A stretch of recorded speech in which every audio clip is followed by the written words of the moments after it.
Tokwa and mushroom with chicken utag from Padli Cordiboy. Bali, ito po yung utag na binigay ni Padli Cordiboy. I think last year pa yan. Ito po, kailangan lang po natin ng konti. Hindi po masyadong marami. Meron po ako dito mga cute na kamatis. At oyster mushroom. Meron po akong gintong bell pepper. 28 pesos po yan. Actually, medyo mahal po yung mga gulay ngayon. Pati yung kamatis, medyo mahal na rin po. Bawang at sibuyas, kailangan po natin. At kailangan po natin ng tokwa. Magdagdag po tayo ng konting kiniing. Yung ating utag at kiniing, ilagay po natin sa kumukulong tubig for 20 seconds para lang mabawasan yung kanyang alat. Okay, so ganyan lang po. At saka po natin siya i-chop ng maliliit.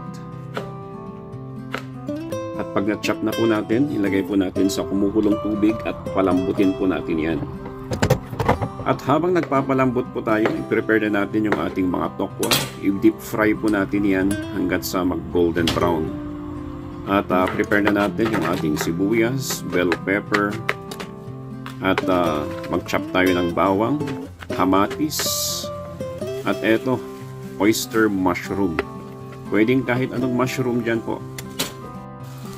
Okay na rin po yung ating tokwa. Alisin na po natin. At yung ating broth, lumambot na po yung ating chicken utag at kiniing. Mga 30 minutes ko po yung pinapakuluan.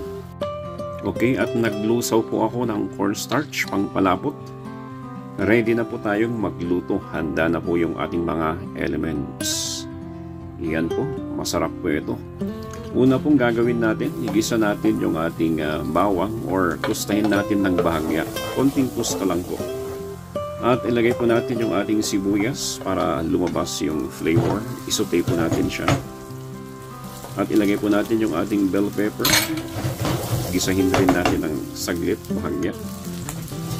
At separate po natin yan. Tanggalin muna natin. Okay? Balik po natin yung kawali dito sa ating apoy. Saka po natin ilagay yung ating kamatis. Ang gagawin po natin dyan, palabasin po natin yung kanyang natural na tubig. Okay, so medyo kulang yung mantika. Magdagdag tayo ng konting mantika. Iyan po. At isutay lang po natin. Haluhin po natin. Iyon po, umaapoy. Huwag po tayo magtawag ng bumbero. At pag lumabas na po yung tubig ng kamatis, ang next po na gagawin natin ilagay natin yung ating tokwa.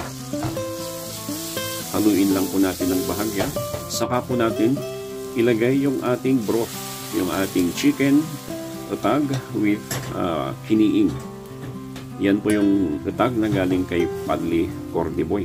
Masarap po yan. Okay, so dagdagan lang po natin ng konting tubig, 3 tablespoon ng dark soy sauce. Actually, maalat po yung utag, kaya hindi na po tayo maglalagay ng asin.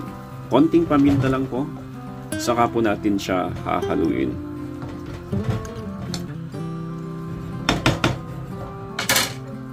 Okay, pag okay na po, ilagay na natin yung ating oyster mushroom. Haluin lang po natin hanggat ma-half cook yung ating mushroom. At pag na-half cook na yung ating mushroom, ilagay natin yung ating pampalapot or starch. Okay, so yan po. Depende po kung gaano kalapot yung gusto niyo. At pag naluto na po, ilagay na po natin yung ating mga bell pepper, sibuyas at bawang. Yan po.